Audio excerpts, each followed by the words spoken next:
There are years that ask questions and years that answer. Jenny had had no chance to know things, so she had to ask, did marriage end the cosmic loneliness of the unmated? Did marriage compel love, like the sun the day? In the few days to live, before she went to Logan Killick's and his often-mentioned 60 acres, Janie asked inside of herself and out. She was back and forth to the pear tree, continuously wondering and thinking. Finally, out of Nanny's talk and her own conjectures, she made a sort of comfort for herself. Yes, she would love Logan after they were married. She could see no way for it to come about, but Nanny and the old folks had said it, so it must be so. Husbands and wives always loved each other, and that was what marriage meant. It was just so. Janie felt glad of the thought, for then it wouldn't seem so destructive and moldy. She wouldn't be lonely anymore. Janie and Logan got married in Nanny's parlor of a Saturday evening with 3 cakes and big platters of fried rabbit and chicken. Everything to eat in abundance. Nanny and Mrs. Washburn had seen to that, but nobody put anything on the seat of Logan's wagon to make it ride glorious on the way to his house. It was a lonesome place, like a stump in the middle of the woods where nobody had ever been. The house was absent of flavor, too. But anyhow, Janie went on inside to wait for love to begin. The new moon had been up and down 3 times before she got worried in mind. Then she went to see Nanny in Mrs. Washburn's kitchen on the day for beaten biscuits. Nanny beamed all out with gladness and made her come up to the breadboard so she could kiss her. Lord of mercy, honey, I sure is glad to see my child. Go on inside and let Miss Washburn know you's here. How is that husband of yourn? Janie didn't go in where Mrs. Washburn was. She didn't say anything to match up with Nanny's gladness either. She just fell on a chair with her hips and sat there. Between the biscuits and her beaming pride, Nanny didn't notice for a minute. But after a while, she found the conversation getting lonesome, so she looked up at Janie. What's the matter, sugar? You ain't none too spry this morning. Oh, nothing much, I reckon. I come to get a little information from you. The old woman looked amazed, then gave a big clatter of laughter. Don't tell me you done got knocked up already. Let's see, this Saturday is 2 months and 2 weeks. No, I don't think so anyhow. Janie blushed a little. Well, you ain't got nothing to be ashamed of, honey. You's a married woman. You got your lawful husband, same as Miss Washburn, anybody else. I'm all right that way. I know it ain't nothing there. You and Logan been fussing. Lord, I know that grass-cut, liver-lipted nigga ain't done took and beat my baby already. I'd take a stick and salivate him. No, he ain't even talked about hitting me.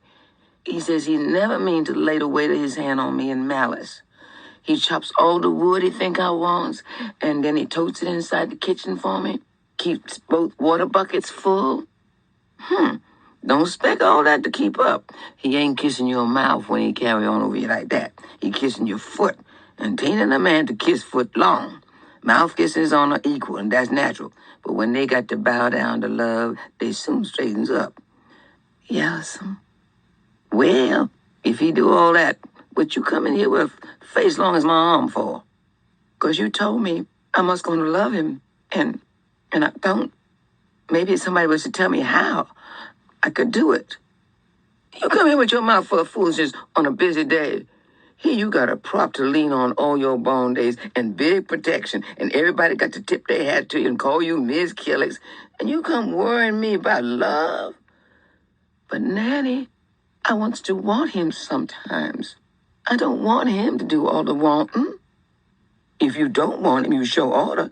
Here you is with the onlyest organ in town amongst colored folks in your parlor.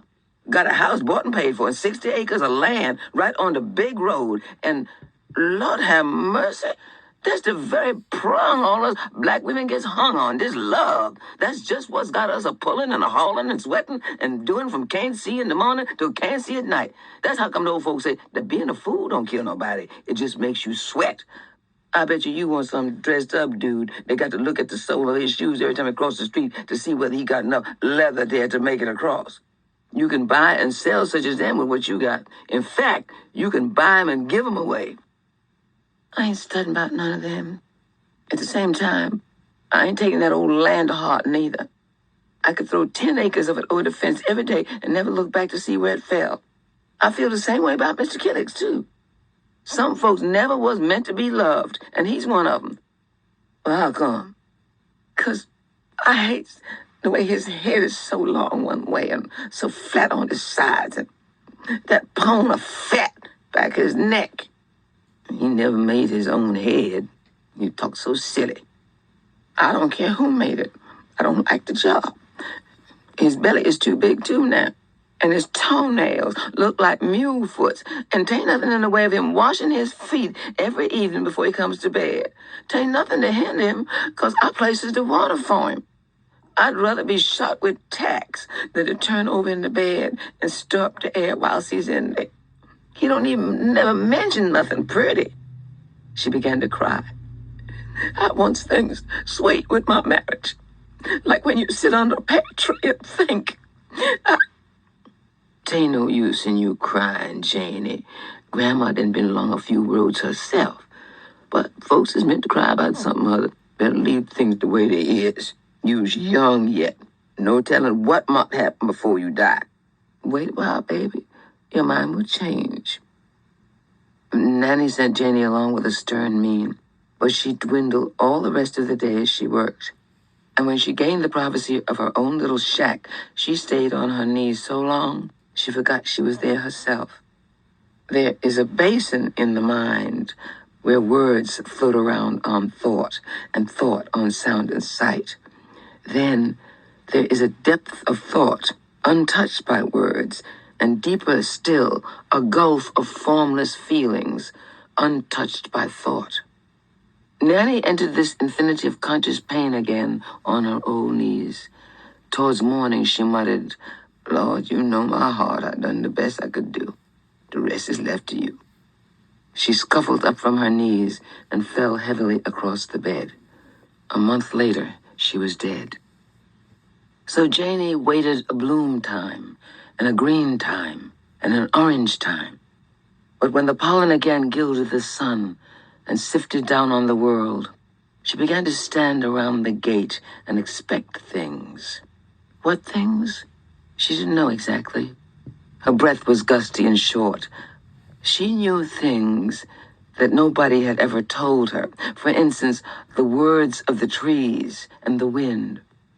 She often spoke to falling seeds and said, I hope you fall on soft ground, because she had heard seeds saying that to each other as they passed. She knew the world was a stallion rolling in the blue pasture of ether. She knew that God tore down the old world every evening and built a new one by sunup. It was wonderful to see it take form with the sun and emerge from the gray dust of its making. The familiar people and things had failed her, so she hung over the gate and looked up the road towards way off. She knew now that marriage did not make love. Janie's first dream was dead, so she became a woman.